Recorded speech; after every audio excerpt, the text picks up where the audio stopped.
So if the New York Times wants to say that there is no evidence, and Politico wants to say it, and Washington Post wants to say it, and others want to say that there's no evidence, see, I have a job to make sure that I don't waste tax dollars. And then for people in the media to be willing to sacrifice your own integrity and the integrity of your paper to make a claim that there's no evidence supporting it, well, I could stand here before you, and I just went through a list of how many things did I just mention?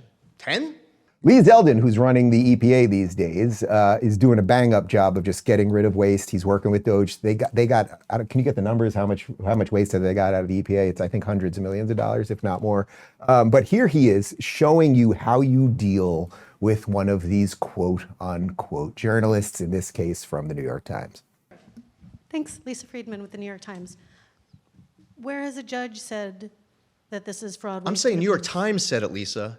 Lisa, if New York Times is going to write that there is no evidence.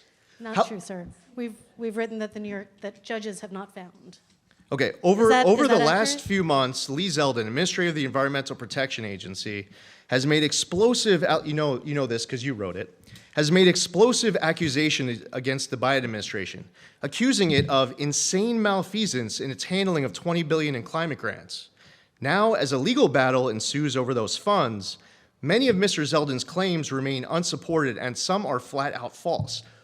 Why wouldn't you write that there is any evidence?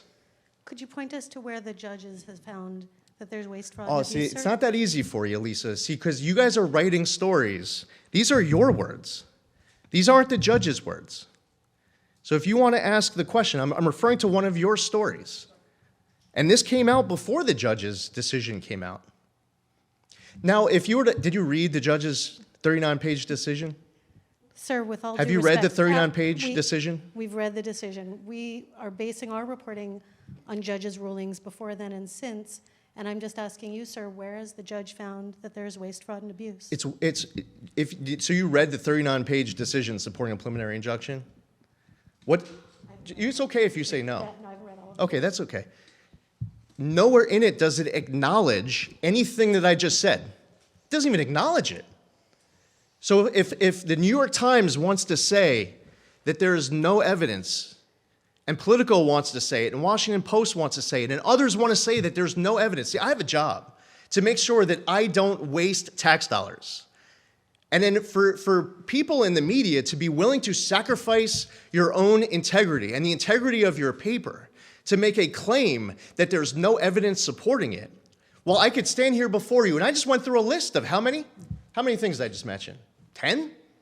I don't know what the list is. And then you'll go out and write a story saying that there's no evidence of any wrongdoing. I have a duty to make sure that we don't light on fire billions of dollars of tax dollars.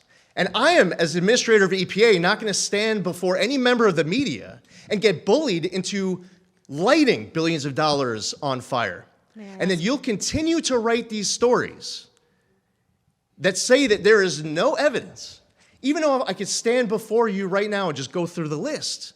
How do you square that? Yeah, that's how you do it. That is how you do it. You bring receipts, right? I always talk about that time that Ted Cruz was on The View and they're asking him about, but you never said that when Democrats never deny elections, and then he busts out the paper and he's like, well, here we go. And then they all get NPC face and they break down. That's what you do. By the way, it is true that the EPA has cut about $20 billion under Lee Zeldin in only a couple months. A lot of it was in DEI programs and a whole bunch more. So you just stop pretending these people, they're not journalists. You think the guy with the brooch, do you think he's a Democrat or a Republican? Do you think Jake Tapper is a Democrat or a Republican? Do you think Dana Bash is a Democrat or a Republican? By the way, you can have your own private political beliefs and still be a journalist. These people are just not doing that.